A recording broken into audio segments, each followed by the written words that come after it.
నమస్తే. Welcome to Andhra Prabha. నేను మనస్విని.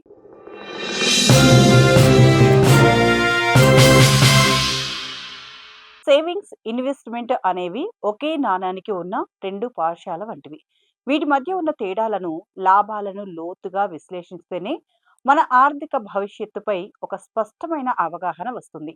సాధారణంగా మనం సంపాదించిన డబ్బులో ఖర్చులు పోగా మిగిలిన దానిని భద్రపరచడాన్ని పొదుపు లేదా సేవింగ్స్ అంటాం. ఇది మనకు అందుబాటులో ఉండే లిక్విడ్ క్యాష్ లాంటిది. అంటే అవసరమైనప్పుడు వెంటనే వాడుకోగలిగే వెసులుబాటు ఇందులో ఉంటుంది. సేవింగ్స్ అకౌంట్లు, పిగ్గీ బ్యాంకులు లేదా ఇంట్లో దాచుకునే నగదు ఈ కేటగిరీలోకి వస్తాయి.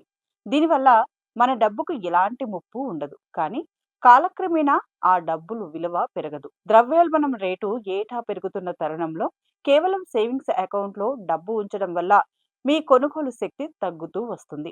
ఉదాహరణకు ఈరోజు ₹100కు వచ్చే వస్తువు 5 ఏళ్ల తర్వాత అదే ధరకు రాకపోవచ్చు. అందుకే కేవలం దాచుకోవడం మాత్రమే సరిపోదు. ఇక మరోవైపు ఇన్వెస్ట్మెంట్ అనేది మన సంపదను వృద్ధి చేసుకునే ప్రక్రియ.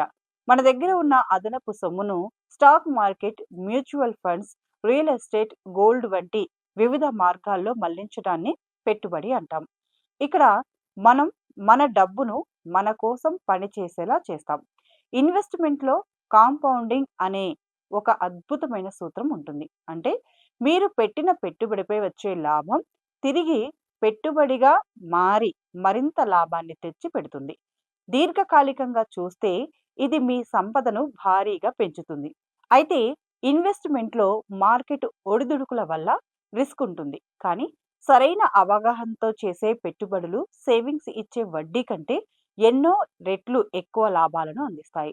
రిస్క్ తీసుకోవడానికి ఇష్టపడిన వారు పబ్లిక్ ప్రావిడెంట్ ఫండ్ లేదా నేషనల్ సేవింగ్స్ సర్టిఫికేట్ వంటి ప్రభుత్వ పథకాలను ఎంచుకోవచ్చు. ఇవి సేవింగ్స్ కంటే మెరుగైన రిటర్న్స్ ని ఇస్తాయి. ఎక్కువ లాభం దేనిలో ఉంటుంది అని ఆలోచిస్తే నిస్సందేహంగా ఇన్వెస్ట్మెంట్ అనే చెప్పాలి. ఎందుకంటే సేవింగ్స్ కేవలం ప్రస్తుత అవసరాలను లేదా ఎమర్జెన్సీ సిచ్యువేషన్‌ను ఎదుర్కోవడానికి మాత్రమే పనికొస్తాయి.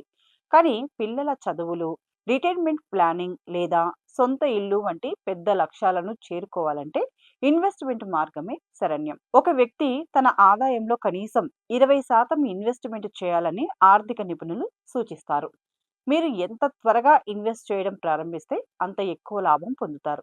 ఉదాహరణకు 20 ఏళ్ల వయసులో ఇన్వెస్ట్ చేయడం మొదలుపెట్టిన వ్యక్తి 40 ఏళ్ల వయసులో మొదలుపెట్టిన వ్యక్తి కంటే కాంపౌండింగ్ వల్ల వచ్చే లాభం చాలా ఎక్కువగా ఉంటుంది. దీనినే పవర్ ఆఫ్ స్టార్టింగ్ ఎర్లీ అంటారు. చివరగా సేవింగ్స్ అండ్ ఇన్వెస్ట్మెంట్ అనేవి ఒకదానికొకటి పోటీ కావు. అవి ఒకదానిపై ఒకటి ఆధారపడి ఉంటాయి. మీకు తగినంత సేవింగ్స్ లేకపోతే ఏదైనా అత్యవసర పరిస్థితి వచ్చినప్పుడు మీ ఇన్వెస్ట్మెంట్లను మధ్యలోనే ఉపసంహరించుకోవాల్సి వస్తుంది. దీనివల్ల మీకు రావాల్సిన పూర్తి లాభం రాదు. కాబట్టి ముందుగా ఒక 6 నెలల ఖర్చుకు సరిపడా ఎమర్జెన్సీ ఫండ్‌ను సేవింగ్స్ రూపంలో ఉంచుకోవాలి. ఆ తర్వాత మిగిలిన ప్రతి రూపాయిని సరైన ఇన్వెస్ట్మెంట్ సాధనాల్లో పెట్టాలి. అప్పుడే మీరు ఆర్థికంగా స్థిరపడడమే కాకుండా భవిష్యత్తులో ఫైనాన్షియల్ ఫ్రీడమ్‌ను పొందగలుగుతారు. ఇన్వెస్ట్మెంట్ చేసేటప్పుడు మీ పోర్ట్‌ఫోలియో డైవర్సిఫికేషన్ చేయడం వల్ల రిస్క్ తగ్గుతుంది. లాభాలు స్థిరంగా ఉంటాయి. మీ వయస్సు, ఆదాయం, రిస్క్ తీసుకునే సామర్థ్యం ఆధారంగా సరైన ఆర్థిక సలహాదారుని సంప్రదించి నిర్ణయం తీసుకోవడం ఉత్తమం. మరి ఇంకెందుకు లేట్? ఇప్పటి నుంచే ఇన్వెస్ట్మెంట్‌పై దృష్టి సారించి ఫ్యూచర్‌ని పదిలం చేసుకోండి.